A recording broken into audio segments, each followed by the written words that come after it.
Pemirsa, demonstrasi besar yang terjadi beberapa waktu yang lalu tidak hanya terjadi di ibu kota Jakarta.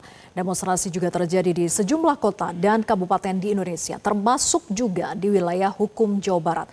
Lalu bagaimana kepolisian daerah Jawa Barat menghadapi aksi penyampaian aspirasi dari masyarakat? Sudah bergabung bersama kami dari luar studio Kapolda Jawa Barat Irjen Pol Rudi Setiawan. Selamat siang, Pak Rudi. Selamat siang, Mbak Vera. Baik, terima kasih Pak Rudi sudah bergabung. Pak Rudi, jadi apa langkah-langkah yang telah ataupun juga disiapkan oleh Polda Jawa Barat untuk menghadapi aksi unjuk rasa yang belakangan ini memang intensitasnya lebih sering terjadi, Pak?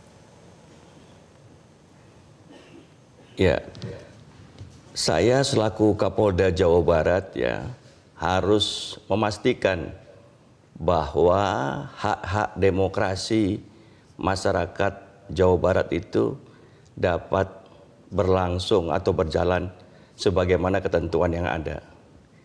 Masyarakat diberikan kebebasan untuk menyampaikan pokok pikirannya, ide-idenya, apa yang mereka inginkan dan sebagainya kepada pemerintah atau pihak-pihak lain yang berkaitan dengan kehidupan bernegara di Jawa Barat. Untuk itu, setelah hak-hak itu dijalankan oleh mereka, kami bertugas untuk memastikan supaya dalam pemberian pendapat melaksanakan unjuk rasa itu mereka mematuhi benar undang-undang yang ada, di mana undang-undang itu memberikan jaminan rasa aman, pelayanan kepada pengunjuk rasa supaya hak-hak demokrasinya itu dapat digunakan dengan baik.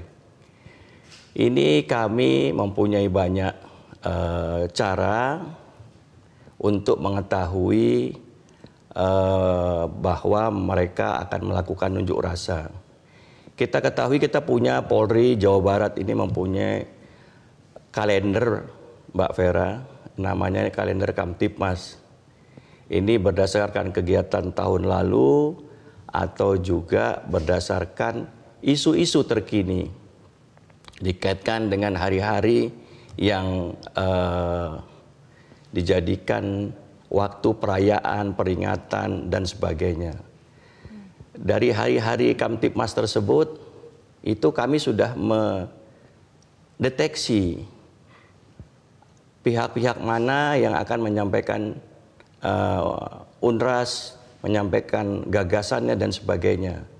Selain itu juga sesuai dengan Undang 9 tahun 98 bahwa setiap komponen masyarakat yang ingin melakukan unjuk rasa itu diwajibkan untuk melakukan pemberitahuan. Dan yang terakhir ini dengan maraknya media sosial, kami juga mendapatkan informasi dari beberapa media sosial tentang kegiatan yang akan dilakukan oleh masyarakat Jawa Barat. Sehingga kami benar-benar siap untuk melayani mereka. Begitu Mbak Vera.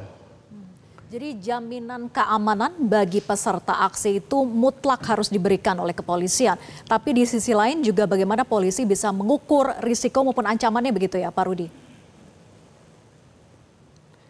Ya. Saya sudah katakan tadi, ini hak demokratis setiap masyarakat Jawa Barat dan itu kewajiban kami, kepolisian daerah Jawa Barat untuk memberikan jaminan keamanan.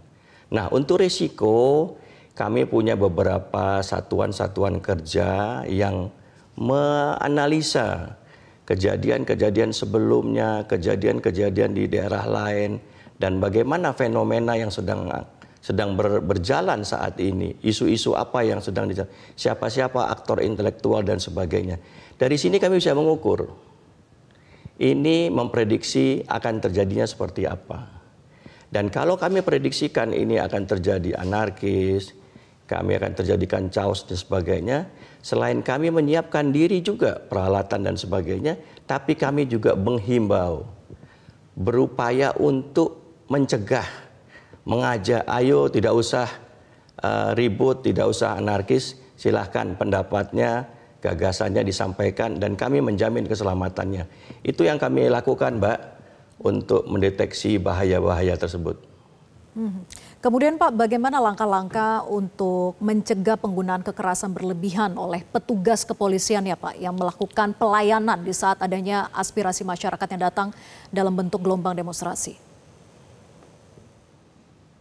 Ini boleh saya ceritakan bagaimana jalannya unjuk rasa itu di lapangan. Mungkin beberapa pemirsa atau masyarakat hanya melihatnya dari layar TV, dari berita online, dan dari media-media lainnya. Jadi yang terjadi ketika ada kekerasan itu ketika petugas bertemu dengan para pengunjuk rasa. Ini yang harus benar-benar diantisipasi. Kita ketahui unjuk rasa tidaklah semulus atau sebaik norma-norma sosial sopan santun yang ada. Kadang-kadang keluarlah ucapan-ucapan, hinaan-hinaan, cacian-cacian, makian-makian terhadap kami petugas kepolisian. Tapi kami sudah mengajarkan kepada para petugas kepolisian untuk bagaimana menetralisir ya cacian, makian tersebut supaya tidak terlalu dimasukkan ke hati. Bahasa aslinya no hard feeling bagi Polda Jabar, Mbak. Kami mengajarkan seperti itu. Mereka adalah rakyat kita, mereka masyarakat kita. Itu yang pertama saya tanamkan kepada semua anggota saya. Yang kedua, sebelum pelaksanaan pelayanan unjuk rasa, kami melakukan APP, Mbak. Arahan kepada seluruh anggota, termasuk pada pimpinannya maupun ke anak buahnya. Jangan melakukan pengejaran. Jangan melakukan pengajaran, karena kalau pengajaran ini seperti yang saya sampaikan tadi, terjadilah kontak fisik antara polisi yang tadi dicaci maki, dicela dan sebagainya dengan pengunjuk rasa yang lari, yang menghina polisi tadi, yang mencaci maki tadi. Nah, ini tentunya susah dikontrol. Oleh sebab itu, tegas saya katakan, jangan terjadi pengejaran. Jangan terjadi pengejaran. Seandainya memang ada yang tertangkap oleh penegakan hukum, tim penegakan hukum, itu kami sudah menyiapkan satu kendaraan khusus. Begitu ditangkap dengan alat buktinya, barang buktinya, semua mereka kita amankan ke kendaraan khusus. Supaya tidak terjadi kontak atau bertemu langsung antara petugas kepolisian yang melayani masyarakat maupun dengan masyarakat yang berunjuk rasa. Itu Mbak Vera.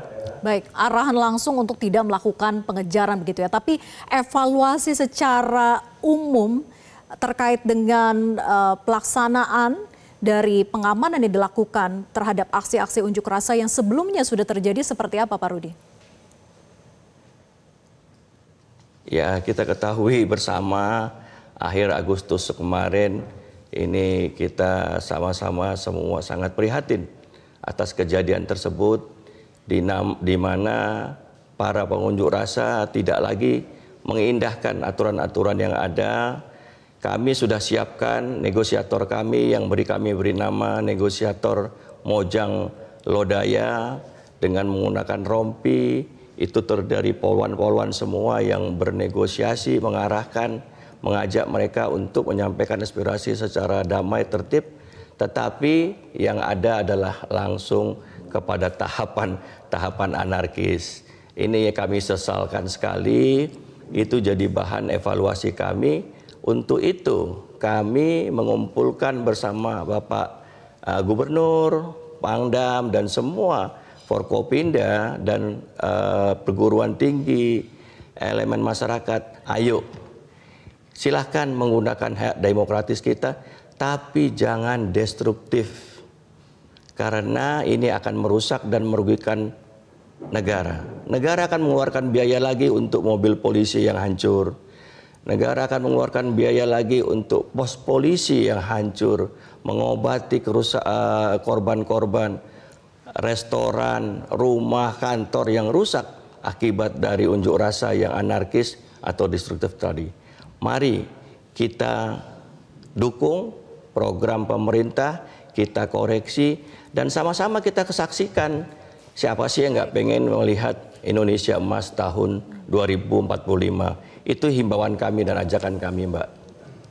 Baik, terima kasih Kapolda Jawa Barat Irjen Pol Rudi Setiawan sudah bergabung bersama kami di Metro Siang. Selamat siang. Jelajahi cara baru mendapatkan informasi. Download Metro TV Extend sekarang.